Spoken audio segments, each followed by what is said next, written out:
Hayya 'alal jihad, hayya 'alal jihad, hayya 'alal jihad, hayya 'alal falah, hayya 'alal jihad, hayya 'alal jihad.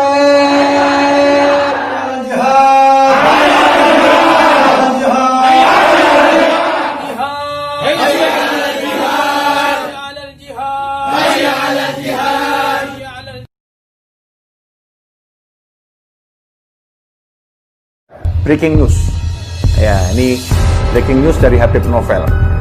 Saya barusan mendapat pertanyaan di WhatsApp tentang video yang beredar di jejaring sosial.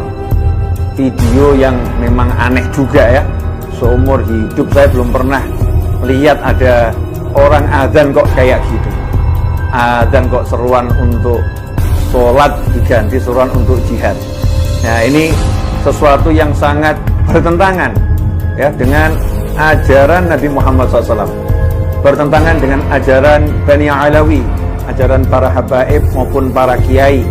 Ya ini tidak sesuai dengan hadis al-muslimu man salimal muslimuna min lisanihi wa yadihi. Seorang muslim adalah dia yang umat Islam selamat dari gangguan lisan dan tangannya. Karena itu sudah abaikan saja. Jangan terprovokasi ya, ajakan-ajakan yang begini nih, yang nggak mutu ini nggak usah didengarkan.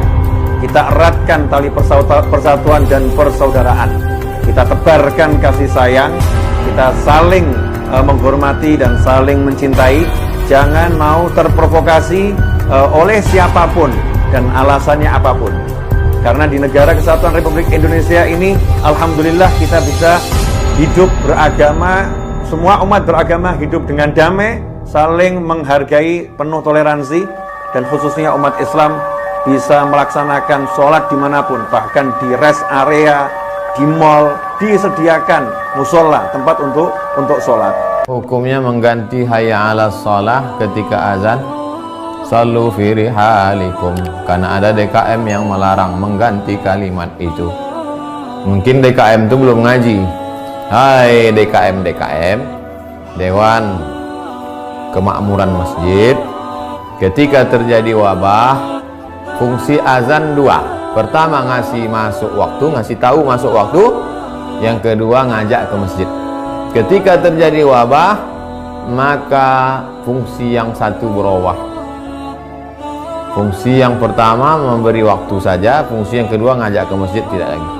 Makanya Asyhadu anna Muhammadar Rasulullah. Asyhadu anna Muhammadar Rasulullah. Sallu fi rihalikum. Salatlah kamu di rumah saja. Tak usah pakai bahasa Indonesia pula. Itu sunnah. Nah, jadi dulu zaman Nabi, zaman sahabat, kalau terjadi wabah, mereka gitu. Sallu fi rihalikum, sallu fi buyutikum. Salatlah kamu di rumah saja. Waktu itu tak ada DKM ngamuk-ngamuk. DKM sekarang nih aja ngamuk. Nabi pernah setelah usai dari perang Badar, jihadnya sudah selesai, damailah keadaan. Tapi tiba-tiba baginda Nabi berkata, kita akan jihad, kita keluar dari jihad kecil menuju jihad yang lebih gede lagi. Ada jihad lebih gede? Perang Badar nggak seimbang, kemenangan pada kaum muslimin. Ternyata oleh Nabi dianggap sebagai jihad kecil. Ada jihad yang lebih gede lagi. Jihad apa ya Rasulullah? Perangnya kayak apa lagi? Jihadun nafsi, memerangi hawa nafsu. Memerangi hawa nafsu yang ada di dalam diri kita, yang disebutkan akhbat min sab'ina syaitana, lebih kecil daripada 70 syaitan dalam diri kita. Pertama adalah jihad kita adalah jihad hawa nafsu, menahan diri dari yang haram, menahan mata kita, milih dalam melihat YouTube. Di HP kita jangan disimpan hal-hal yang menjadikan Allah murka. Itu jihad, nggak usah macam-macam deh, nggak usah banyak ngomong. Jihad macam-macam, jihad sederhana hawa nafsu, tontonan televisi dengan harta Anda. Karena itu jihad untuk menyelamatkan umat dari gangguan orang-orang di luar. Anda mengambil bagian daripada dakwah karena dakwah itu membela umat Nabi Muhammad. Ini yang pertama dan paling utama. Yang kedua, Anda bela saudara-saudara Anda. Maka hari ini kami suarakan, Anda jangan biasa membeli produk orang yang memusuhi Anda. Saya lebih baik haus daripada saya harus mampir tokonya orang yang diindikasi dia memusuhi Islam. Saya lebih baik haus. Jihad Anda itu saja deh. Jangan Anda menyuruh jihad Allahu Akbar, Anda minum milik mereka. Ini gimana sih? Sadar enggak?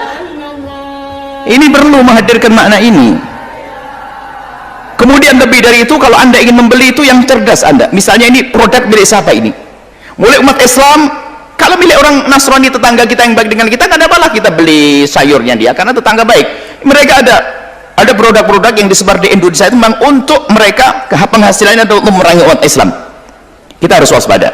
Kemudian lebih dari itu, kalau Anda misalnya membeli miliknya, produk-produknya milik saudara-saudara kita yang mereka berjuang, misalnya majelis taklimnya fulan, pesantren fulan, ada usaha-usaha, Anda membeli sambil berdakwah kok. Ini hal belanja saja berapa pahala yang akan dapat. Kadang juga milik saudara kita lebih murah kadang. Cuman kadang prestis gaya. Saya itu kalau tidak sama setan kelihatannya nggak enak gitu loh, seolah-olah ngomong gitu. Ini kebiasa kalau udah merek keren nggak mau, naudzubillah. Baik, ini saja kalau mau jihad.